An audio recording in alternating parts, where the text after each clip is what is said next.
রহমতুল্লাহ।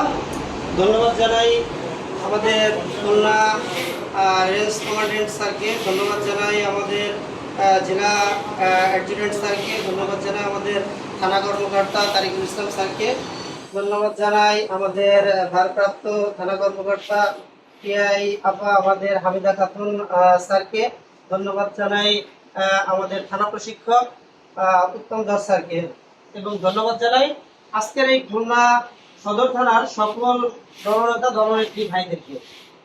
আসলে এখানে কিছু বলার জন্য আমাকে দাঁড় করানো হয়েছে, আলহামদুলিল্লাহ।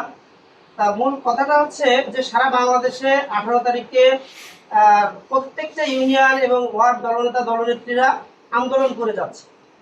এখানে সিংহভাগ কথায় বলা হচ্ছে সিংহভাগ নেতৃত্ব দিচ্ছে খুলনা সদরের। আসলে বিষয়টা তেমন না।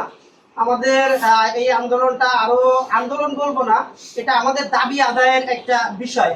এই প্রক্রিয়া আমরা কিভাবে যাব, আমাদের সিনিয়ররা সারা জীবন বলছে যে তোমাদের বিষয়টা উপস্থাপন করা হচ্ছে, প্রত্যেকটা সমাবেশে তোমাদের বিষয়টা উপস্থাপন করা হচ্ছে, দেখতেছে। তা আমাদের সাবেক মাননীয় প্রধানমন্ত্রী ছিলেন যে মাননীয় শেখ হাসিনা, সে আমাদের একটা জিনিসই দিয়েছে, সেটা হচ্ছে আমাদের আইডি কার্ড, পরিচয়পত্র, এইটাই দিয়েছে।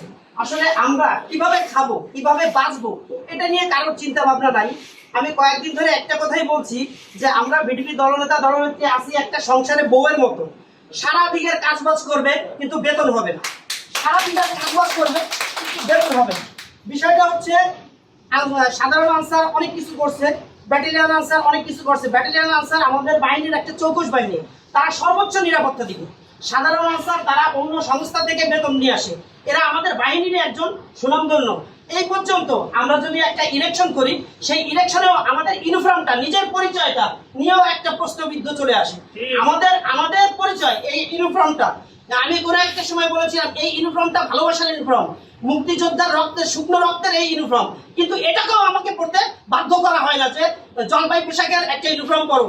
কি হয়েছে, দেশের ভাবমূর্তি হবে, আরো উন্নত হবে, আনসারের ভাবমূর্তি আরো উন্নত হবে। কেন এই টিডিপি সর্বোচ্চ বাহিনী, আমাদের এই টিডিপির সদস্য এবং এই বিডিপির সদস্য বাংলাদেশের 60 লক্ষের ভিতরে সর্বোচ্চ হচ্ছে এই ইউনিফর্মদারি।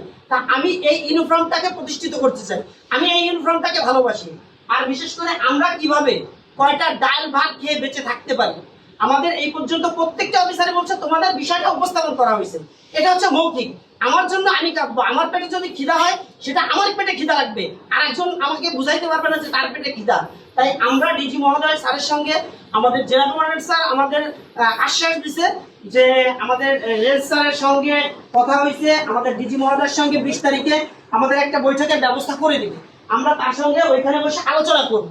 আমরা ঠিক সেই সুবাদে তাদেরকে রেসপেক্ট জানিয়ে সারা বাংলাদেশের আন্দোলনে আমরা খুলনা বিভাগের লোকজন জড়ো হয়ে যাই, তাদেরকে সম্মান জানিয়ে।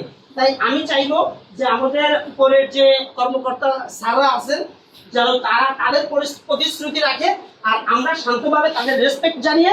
খুলনা শহরে কোনো আন্দোলন হয়নি, খুলনা সদরের থেকে শুরু করে খুলনা ম্যাক্সিমাম বিভাগে মুসলিম কিছু লোক যেতে পারে, আর ঢাকা শহরে যায়নি আন্দোলনে। তাই আমরা চাইবো যে যেহেতু আমরা নিরিবিলি মানববন্ধন আন্দোলনবিহীন একটা দাবি আদায় করতে চাইছি, সেই প্রক্রিয়া যেন আমাদের স্যাররা করে দেয় আমাদের হয়ে, অন্তত আমরা যেন বেঁচে থাকতে পারি। আজকে যদি ভিডিপি বিলুপ্ত হয়ে যায় বাংলাদেশ থেকে, তাহলে আনসার বাহিনীর কোনো কাজ নেই। সর্বোচ্চ কাজ ভিডিপি আপনার ইলেকশন, বাংলাদেশের মানুষ ইলেকশন এবং পূজা, এইভাবেই বাংলাদেশ আনসার বাহিনীকে চিনে। তা যদি আমরা বেঁচে থাকতে পারি তাহলে তাদের সবকিছু ঠিক থাকবে। তাই আমাদের হয়ে যেন তারা সর্বোচ্চ চেষ্টা করে, এটাই আমার সর্বোচ্চ দাবি। ধন্যবাদ সকলকে।